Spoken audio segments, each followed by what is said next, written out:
Selamat petang, salam sejahtera, tuan-tuan dan puan-puan. Tergempar hari ini, pemimpin Pakatan Harapan. Semua pemimpin Pakatan Harapan pasti terkejut mendengar berita ini. Adakah ini hanya kabar angin? Melalui satu agenda yang mengatakan pemimpin PH bertindak seperti ini. Pemimpin PH kini ugut saman.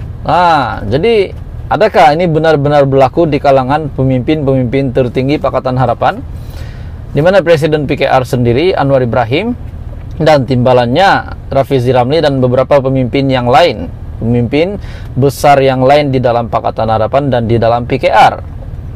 Ada yang berkata bahwa mereka setelah hilang sokongan, mereka bertindak begini, yaitu bertindak untuk mengugut saman pula.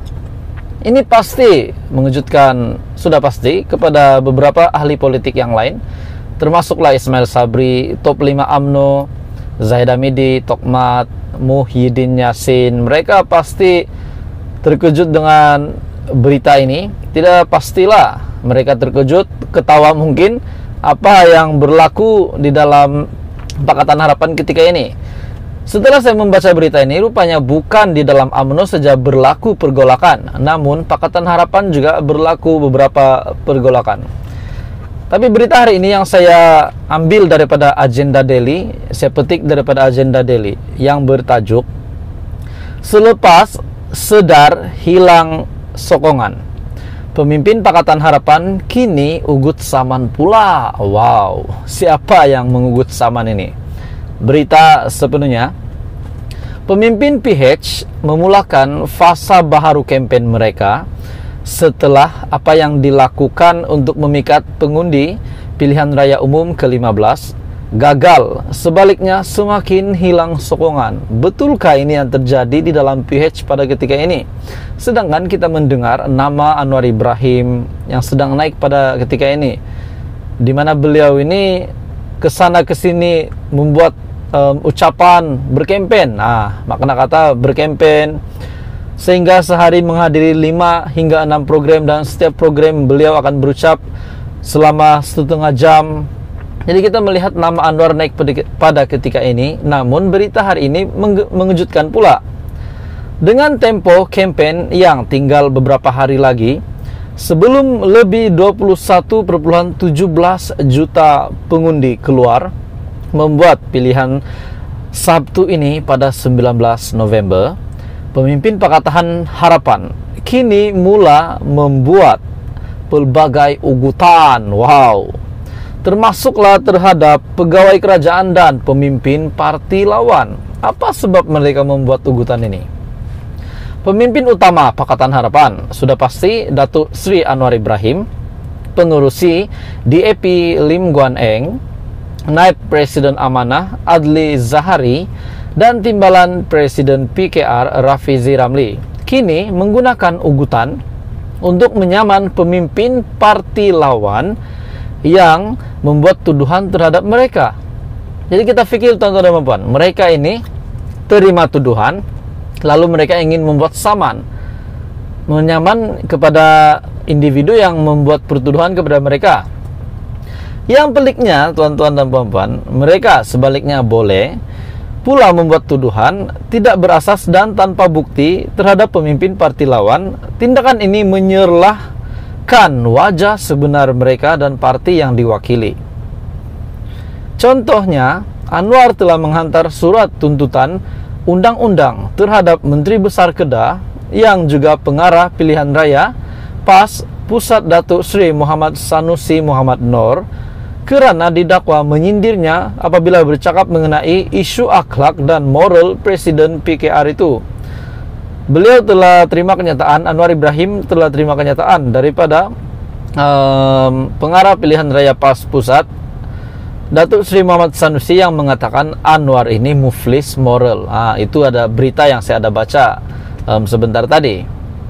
Dan kerana didakwa menyindirnya apabila bercakap mengenai isu akhlak dan moral Presiden PKR. Tapi tuan-tuan dan puan, apa yang saya nak sedarkan kepada kamu untuk pengetahuan kamu, Anwar sudah terima pengampunan daripada yang di Pertuan Agong, pengampunan penuh. Jadi sudah diampuni.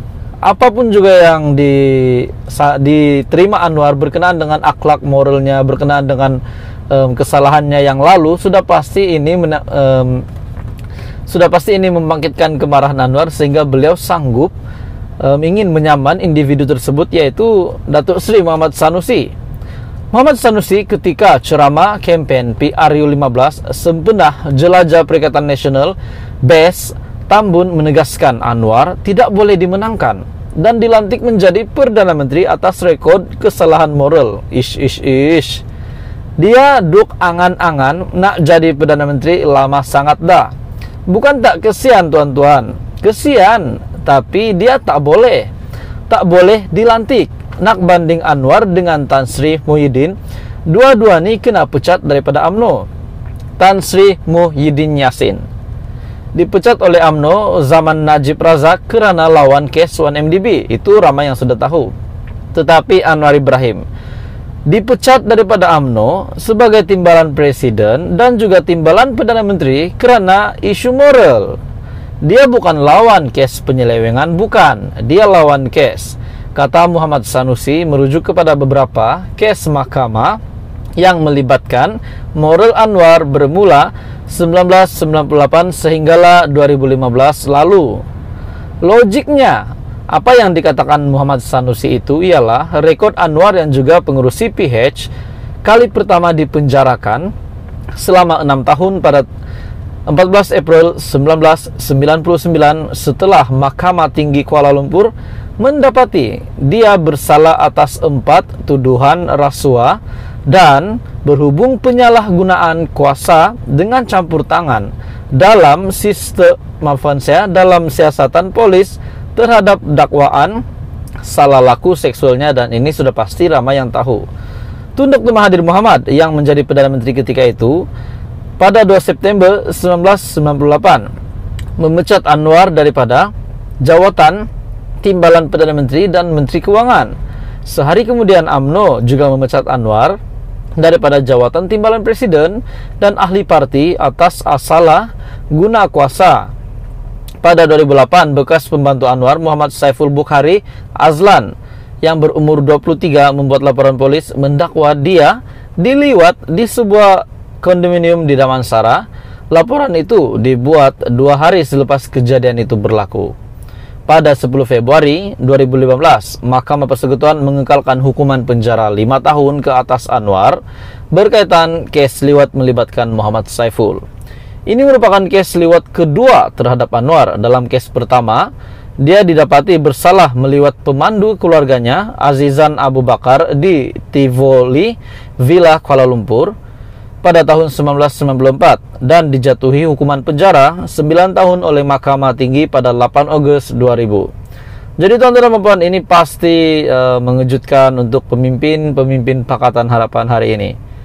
Guan Eng yang juga bekas Setiausaha Agung DAP berkata, dia memulakan tindakan undang-undang terhadap Datuk Seri Muhammad Azmin Ali kerana memfitnah berhubung kenyataan sabotaj agensi Bumi Putra Equity National Berhad ataupun EQNAS.